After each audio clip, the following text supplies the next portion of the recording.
Okay, hello. Wave to myself. Right, we're back on the plot, obviously. You can see the mustard's just gone crazy. I should start cutting that back, really. Let's have a quick look at what's come up and what you may have missed, because last week we came up with the kids and I didn't really film anything. I'll get my shadow out of the way. So, Rocket, it's just...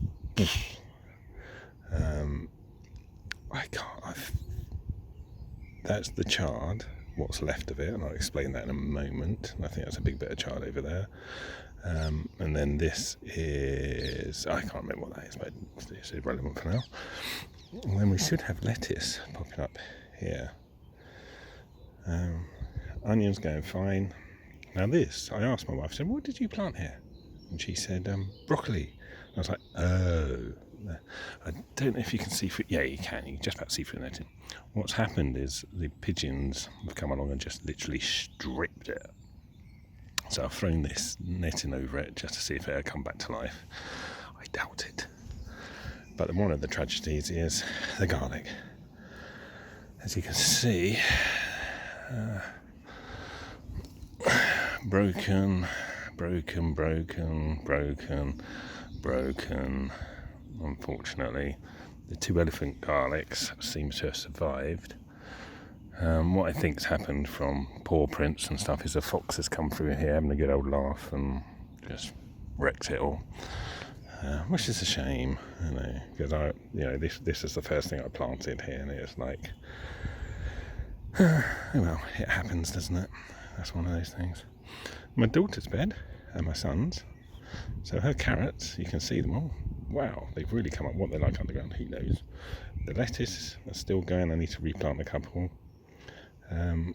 You know what this stuff's called. I can't remember, with the yellow flower. The sacrificial stuff you plant next to stuff. My son planted something here. He said he planted onions here, so I'm guessing these are onion seeds. So I very much doubt they're mature in time. And then he said he planted something here, but he didn't write it very clearly on the stick, so I don't know what it is. I think they're going to come up today, and then I'll check with him what he planted, and then obviously pull out the stuff which isn't what he planted, because he may have just planted flowers. I really don't know. Now, these two beds, I can see stuff starting to come up.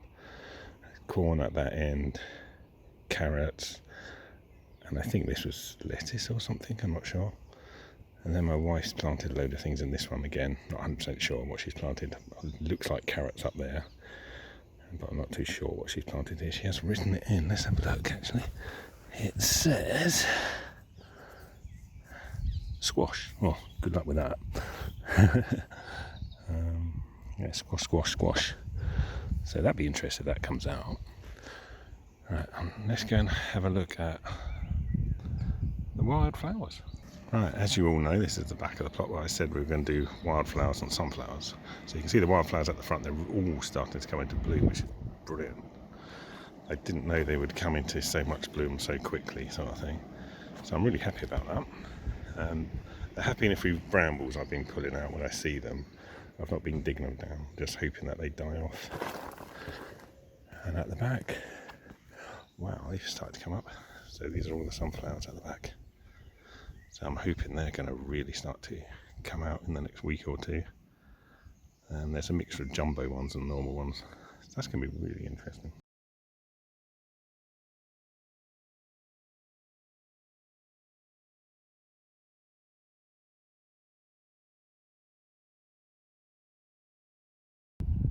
Okay, I'll show you what I've been getting up to. I've uncovered this area as a slug hunt. About 60, I'd say. There was a lot, and you could tell that from what they were eating. I've also uncovered this area, another slug hunt, not as many because there's not much here for them to eat. But I've also, if you can see, repaired all the edging. It's not brilliant repair, as you can see. But the idea being is this is like this year, and then we decide what the layout. We'll probably keep it, but if we do, I'll probably dig this out next year, and this here will become a grass channel. and then we'll go from there. I pulled up one of the garlics because basically it's broken. I think there's another one there that probably is. I'll show you the bulb. So there's the bulb. Let me get the light on it. There we go. Over there. So it's not a bad size. It's not brilliant because once that dries out, obviously, unfortunately, it's a little bit early. Yeah, it's very soft actually. So I'm going to leave it there to see if it dries out. If it does, I don't know. I don't think it's. I don't know. I'm just going to leave it in the sun while I'm here and see what happens. To keep it there. Okay. So we'll leave that in the sun, see what happens while we're here, and I don't know. We'll see how it goes. But I'm really disappointed with that. Bloody foxes. There's a whole den over in that distance, way over there in the trees. You see them early in the morning running along the back here, and they've obviously come down here because sometimes they leave little deposits. Obviously running up and down the paths here playing and roll into that stuff, which is unfortunate, but these things happen. What I am happy is the elephant garlic's still there, so not too bad. I've learned a lot so far this season. What I have learned is tools you need to begin with. What to expect or what not to expect is probably better to say. And on your first season, if anything grows, it's a bonus. I've been really happy of having just a few lettuce, which I'll take another one home today actually. That to me has been amazing. Anything more is going to be great. Like I say, I'll try drying the garlic out. If it doesn't work, it doesn't work. But the idea for the garlic was just to produce enough that I could actually grow from it again next year. It wasn't actually to eat. And I have to say, if you've never had the elephant garlic stalks to eat, the ones I snapped off last time, they're gorgeous and really, really nice. Highly recommend them. If you don't grow it, you see them at your local deli or whatever. They only come out very, very briefly, obviously. Get them. They're really nice, raw or just slightly cooked. Anyway, see you in a bit.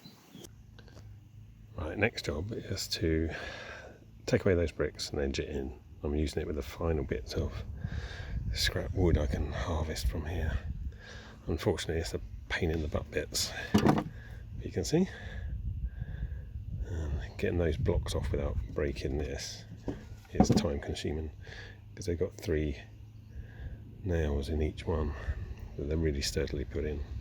So what I'm doing is sawing down, which is and then breaking that apart and then hitting the nails out basically from the back. It seems to work. I've already done that bit there like that, and that bit had 2 bits, 1 bit on it, sorry. I've done that. It's time consuming, but I'm down to the last scraps of wood, so, or usable scraps. I've got all this bit down here, but I'm not too sure if that's safe, It's been used in the shed, so it might have some toxic stuff on it, so it might be used further at the back where the wildflowers are to do something about that corrugated stuff at some point in the future. But yeah, so I'm going to do that. That'll be it for the day. I've pulled up the blue sheeting. Thankfully, it was only in this area. So I'm really happy about that. I know there's a little more blue sheeting under here, and perhaps you can just see it in the shadows there. But that's another day. So I will be able to do the plan of making 2 more beds here towards the end of the season, ready for next year, and re-sow all the area in front of the shed, all this lot, all with grass. That's towards the end of the season. The corn, I have to show you the corn. I did show you it yesterday, and this is going to be 2 days in one, so 2 visits in one, not days, but you know what I mean. So this is the corn, and literally overnight it's just like a shotgun effect. It's coming up everywhere. That is a leek, I believe, and a leek next to it, and a leek over there, and a leek. The leeks we lost or didn't know what happened to them because it's just kind of infested with weeds, started to show up. Quite interestingly, the cloches, stroke greenhouses. I might be taking that off next week and bring another one up. I was going to put it where this leek was, but never mind. I'll put it somewhere where there's nothing growing. Because I've got 2 more big ones of those at home. A lot of the other ones are very small. I don't think they're going to produce anything because they're sweet peppers from supermarket seed. But it's just an experiment, see if you can do that.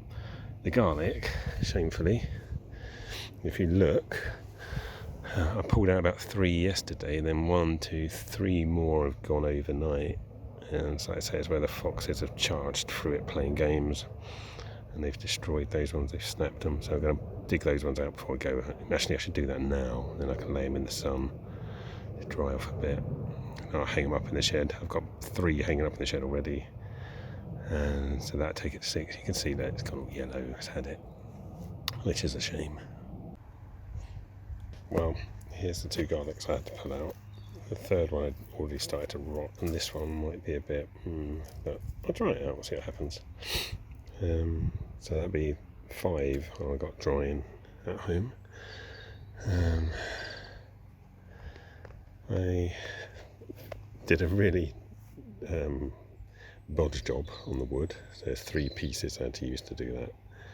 But like I say, that's just temporary until I can get some wood. But I wanted to get the bricks away because the slugs were obviously using it as shelter. And that's about it for the day. So I'm going to head off home. Wife wants to go to the Wife wants to go to the garden centre because right at the back there she's planting flower bulbs in. Because, like I said, we're only going to be growing eatables up till here. And then further on it's going to be flowers and stuff this season. Yeah, that's it for the day. Didn't even get time to sit down and admire. Oh.